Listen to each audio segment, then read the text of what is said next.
मनुष्य का स्वभाव है कमाना, संग्रह करना, फिर चाहे वो धन हो, नाते हों, संबंध हो या हो प्रसन्न। परंतु क्या आपने कभी सोचा है नियति ने ये प्रकृति मनुष्य में क्यों डाली? एक बीज से पौधा पनपता है, उसके भोजन से फल संग्रह होता है। क्यों? इसलिए ताकि वृक्ष उसे स्वयं खा सके? नहीं, बल्कि इसलिए ताकि वो भूखे जीवों में बांट सके। अब आप पूछेंगे कि इसमें वृक्ष का क्या लाभ? लाभ है क्योंकि जो बांटता है वो मिटता नहीं। जो फल ये चीज़ खाते हैं वो उसके बीजों को वातावरण में बिखेर देता है, जिससे जन्म लेते हैं नए व्यक्ति। उसकी जाति, उसका गुण, उसकी मिठास अमर हो जाती है। इसलिए स्मरण रखिएगा, अमीर होने के लिए एक एक क्षण संग्रह करना पड़ता है, किंतु अमर बनने के लिए एक एक कण बांटना पड़ता है।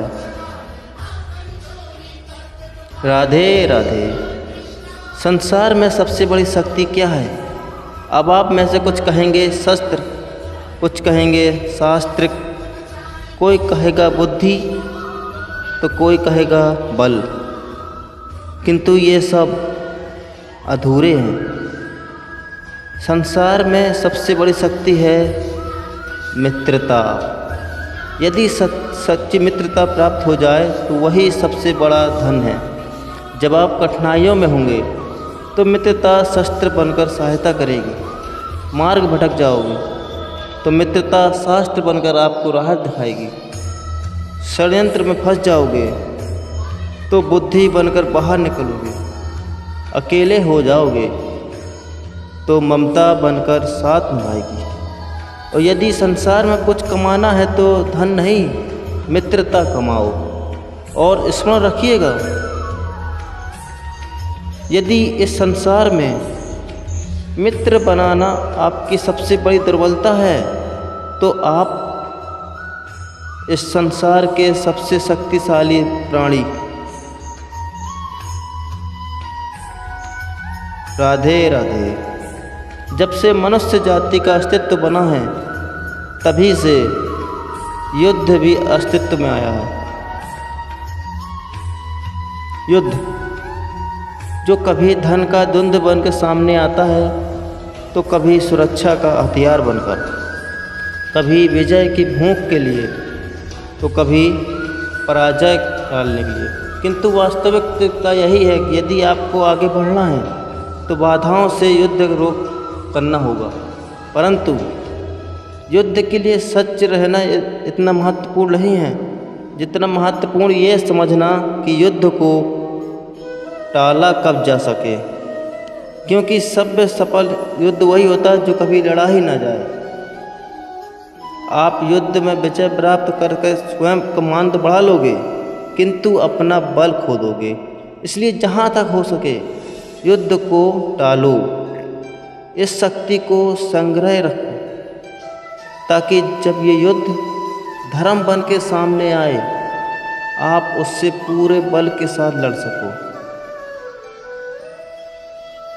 राधे राधे। मन बड़ी ही विचित्र कृति है। मन शरीर के किस अंग में बसता है कोई नहीं जानता, क्योंकि संपूर्ण शरीर इस मन की इच्छा साकार करने के प्रयास करता रहता है। अब यदि मन कुछ कहने का करे तो व्यक्ति उसकी मनोपूर्ण इच्छा साकार करने माध्यम ढूंढता रहता है। अब यदि मन किसी को शत्रु समझ ले तो व्यक्ति उसे नष्ट करने का हर संभव प्रयास करता है। यदि मन किसी से प्रेम करे तो उसके प्रसन्नता के लिए हर सीमा लांघने के लिए सत्य रहता है।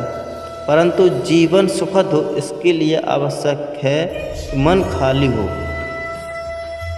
इस बांसुरी की भांति भीतर कुछ भी नहीं, न राग है न बेस, तब भी तार छेड़ने पर स्वर निकलता है। इसी प्रकार मन को भी भावनाओं से मुक्त रखना आवश्यक है। मैं ध्यान रखिएगा, मन में कुछ भर के जियोगे तो मन भर के जी नहीं पाएगा। राधे राधे।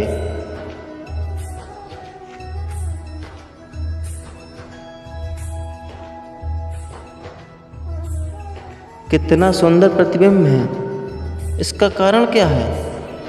मेरा रूप सुंदर है या ये जल स्वच्छ है? नहीं, ये जल स्थिर है, शांत है।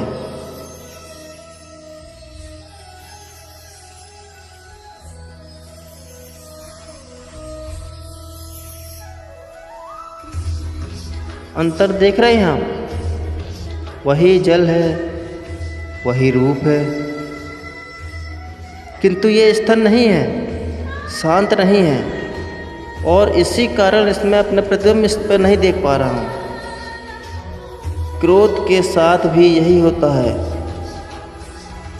यदि आप स्थिर हैं, शांत हैं, तो आप आपकी आत्मा को देख, सुन और समझ पाओगे, किंतु क्रोध इस आत्मा की को पी जाता है।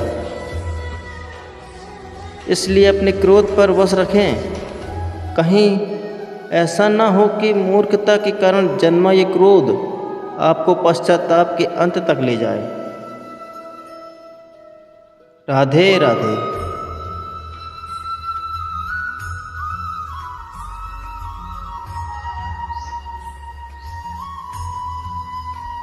एक पिता के लिए उसकी संतान उसका गर्व है, उसका अहंकार, और संतान के लिए उसके पिता उसका आदर्श, उसकी प्रेरणा। बिना कहे पिता संतान की हर इच्छा समझ जाता है और उसे पूरी करने की चेष्टा करता है। दूसरी ओर संतान सदैव प्रयास करता है कि अपने माता पिता को गर्वित करता है, किंतु ये बंधन एक स्थान पर आकर टूट जाता है। तब जब संतान स्वयं की इच्छा से अपना जीवन साथी चुनना चाहे। क्यों? कारण है संवाद की कड़ी। जब बात आती है तो माता पिता सोचते हैं कि इसमें संतान से क्या पूछना, हम उसके कुछ अनुचित तो चाहेंगे नहीं, और संतान का ये मानना होता है कि उसका भविष्य चुनना उसका अधिकार है। दोनों आपस में दुखी रहते हैं, किंतु बात कोई नहीं करता।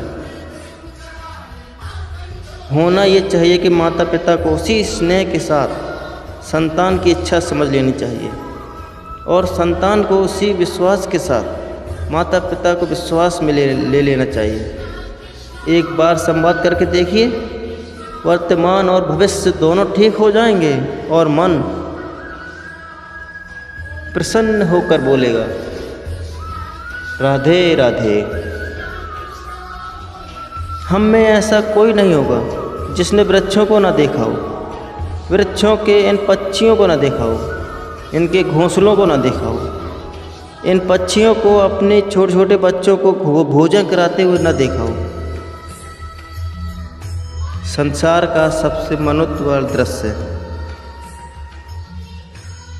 चिड़िया दूर से अपने चोंच में दाना भरकर लाती है, स्वयं भोजन करने में असक्षम संतान की चोंच में डालती है, स्वयं भूखी रहती है निस्वार्थ निश्चिंता से, और जब संतान के पंख निकल आते हैं तो वो उसे उड़ना सिखाती है और उसके पश्चात स्वतंत्र कर देती है अपना जीवन जीने के लिए इस आकाश में उड़ान भरने के लिए। और हम मनुष्य क्या करते हैं? जिस संतान को हम पंछी की भांति पालते हैं, उसके पंख निकलते ही हम उसे बांध देते हैं, ये सोच के कहीं वो दूर उड़कर ना चली जाए।